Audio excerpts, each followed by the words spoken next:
The call came at 3 a.m. on a Tuesday, the kind of hour when phones only ring for emergencies or death. I was already awake, reviewing patient charts in my small office at Johns Hopkins, where I'd finally landed a fellowship in nephrology after 10 years of clawing my way through medical school. Ironic, really, becoming a kidney specialist when my own family had ripped away my future with surgical precision. Amelia, my mother's voice crackled through the speaker, tinged with a desperation I hadn't heard since the day she'd called to tell me about my college fund. "It's your father. We're at Presbyterian General. His kidneys are failing." I set down my coffee, noting with clinical detachment how steady my hands remained. "How long has he been in renal failure?" 6 months. Maybe longer. He didn't want to worry you. Didn't want to worry me. The same man who hadn't worried about me when he'd emptied my college account. $75,000 saved since birth by my grandmother, and handed it to my cousin Derek because, as they'd explained with breathtaking casualness, Derek has more potential. He's going to be an engineer. You're just going to be a teacher. "I'm not a teacher, Mom," I said quietly. "I'm a nephrologist. A kidney specialist. Which you'd know if you'd attended my graduation. Any of them." Silence stretched between us, filled with 10 years of missed birthdays, ignored achievements, and the kind of distance that grows when parents choose favorites and stick to their choice even when proven catastrophically wrong. "Will you come?" she finally asked. "I'll review his case," I said, already knowing what I'd find. "Send me his medical records." I hung up before she could respond, before the guilt could creep in, before I could remember being 18 and crying in my guidance counselor's office, holding acceptance letters to schools I couldn't afford because my future had been given to someone with more potential. The files arrived within an hour. End-stage renal disease, just as I'd expected. My father, Thomas Winters, age 58, successful real estate developer who'd preached financial responsibility while stealing from his daughter's future. Hypertension, diabetes poorly managed, kidney function at 12%. Without dialysis or a transplant, he had maybe 6 months. I knew what came next before my phone rang again. "The doctors say family members are the best chance for a match," Mom said without preamble. "Your brother can't, his diabetes rules him out." "But you want me to get tested," I finished. "You're our only hope, Amelia." "Derek would, but he's not a blood relative." "How is Derek?" I interrupted, the name bitter on my tongue. "Still engineering." The pause told me everything. "He's between jobs right now." "Between jobs?" I laughed, short and sharp. "For how long?" "That's not important right now." 5 years? 6? How long has the golden boy with all that potential been between jobs, Mom? "Amelia, please. This isn't about Derek." "Isn't it?" I stood pacing my small office, past diplomas that had cost me everything. "It's always been about Derek. My college fund went to Derek. My parents' attention went to Derek. Every family gathering I missed because I was working 3 jobs to pay for school, those went to Derek too. We made a mistake. You made a choice. A deliberate, calculated choice. You looked at your daughter and decided she wasn't worth investing in. Now you want me to literally give a piece of myself to save the man who stole my future." "He's your father. He's a stranger who shares my DNA," I corrected. "I haven't seen him in 3 years. Haven't had a real conversation with him in 5. You both made it clear where I ranked in the family hierarchy." I could hear her crying now, soft sobs that might have moved me once. Before I'd spent nights studying in 24-hour diners because I couldn't afford proper housing. Before I'd fainted during rounds from malnutrition because textbooks came before food. Before I'd learned that family was just a word, not a guarantee of love or support. "I'll get tested," I said finally, watching dawn break over Baltimore. "But only because there's a patient who needs help. Not because he's my father. Not because you asked. Because it's what doctors do." The test results came back within a week. Perfect match, of course. The universe had always had a twisted sense of humor when it came to my family. I drove to Presbyterian General on my day off, white coat folded in my bag, ID badge clipped to my collar. The hospital where I'd once volunteered, desperate for any medical experience that might strengthen my applications. Where I'd watched real doctors save lives and promised myself I'd be one of them, no matter what it cost. My parents looked older, smaller, diminished by the sterile hospital lighting. Dad was hooked to a dialysis machine, his skin the yellowish gray of chronic kidney disease. Mom sat beside him, clutching his hand like she could anchor him to life through sheer will. "Amelia." Dad's voice was weak, But his eyes, those sharp blue eyes that had once looked through me like I was invisible, tracked my movement. You came.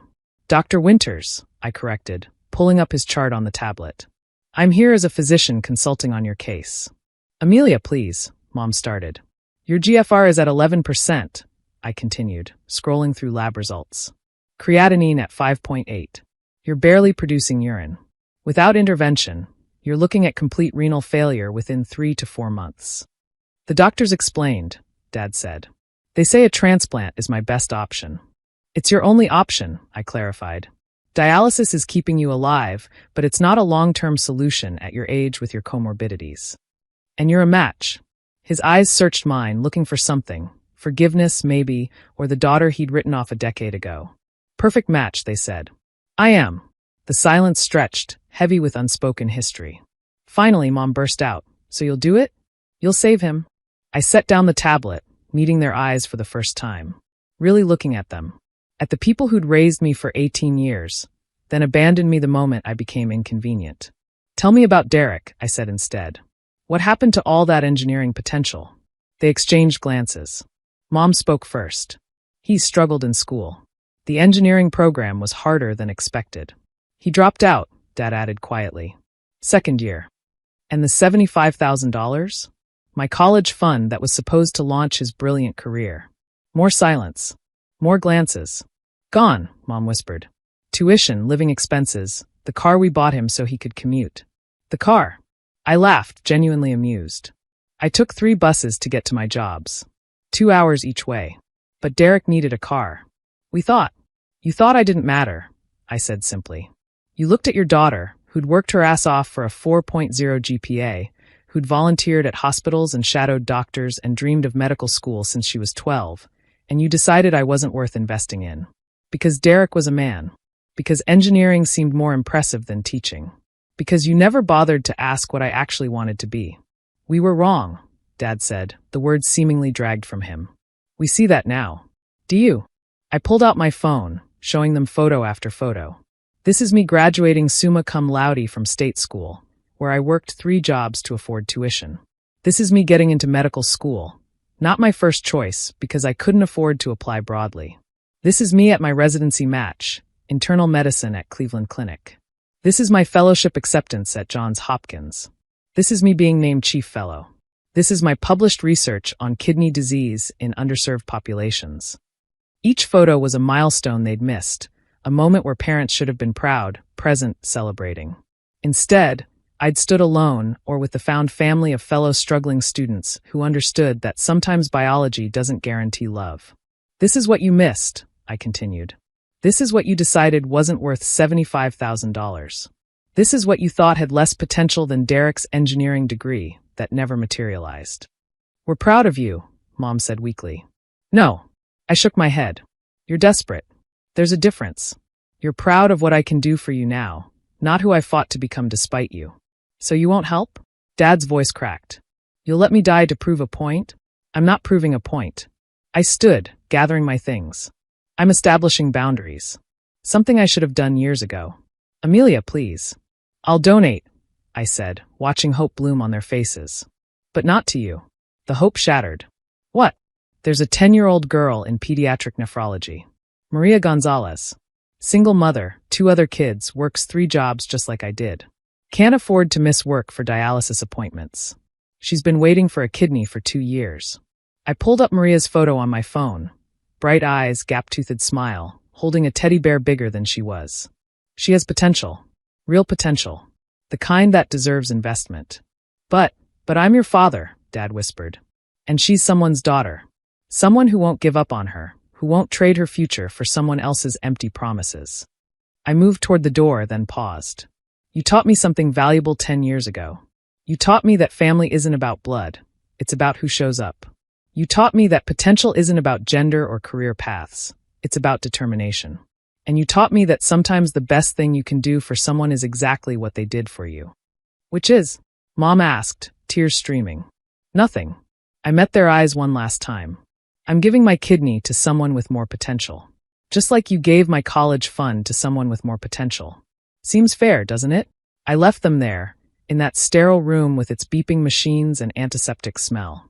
Left them to contemplate a future without easy solutions, without family bailouts, without the daughter they'd written off coming to save the day. The surgery was scheduled for 2 weeks later. Maria's mother cried when I met her, clutching my hands and speaking rapid Spanish that I understood thanks to years of serving immigrant communities during my training. She promised to pay me back somehow, someday. No need, I told her. Just make sure Maria knows she has potential. Real potential. And that someone believed in her enough to invest in her future. The day of the surgery, I got one last call from my mother. I almost didn't answer, but something, maybe the part of me that still remembered being loved, before Derek came to live with us, before potential was measured in chromosomes and career stereotypes, made me pick up. Derek wants to get tested, she said without preamble, to see if he's a match for your father. Good for Derek. He's not. We already checked. You were our only hope. No, I corrected gently. I was your only biological hope. There are donor lists. Other options. The same options available to families who don't have doctor-daughters to guilt into submission. He could die waiting. He could. Or he could get lucky. Or he could have been a better father who didn't need to rely on the child he abandoned. I paused, hearing Maria's laughter from the next room where she was playing with a therapy dog. I have to go, Mom. My patient is waiting. Your patient? Not your father. My father made his choice 10 years ago. He chose Derek. He chose potential that never panned out over achievement that was already manifesting. He chose favoritism over fairness. Now I'm making my choice. And I choose Maria. I hung up and went to prep for surgery, changing into scrubs and reviewing the procedure one last time. In a few hours, I'd give a piece of myself to save a child whose family saw her potential, believed in her future, invested in her life with everything they had. It seemed only fitting. After all, I'd become a doctor despite my parents, not because of them. I'd learned to save lives after they'd tried to destroy mine. And now I'd save the life that mattered, not to make a point, not for revenge, but because sometimes the best family is the one you choose. The anesthesia took hold, and my last thought was of Maria, waking up to a future full of possibility. A future no one could steal from her. A future with real potential.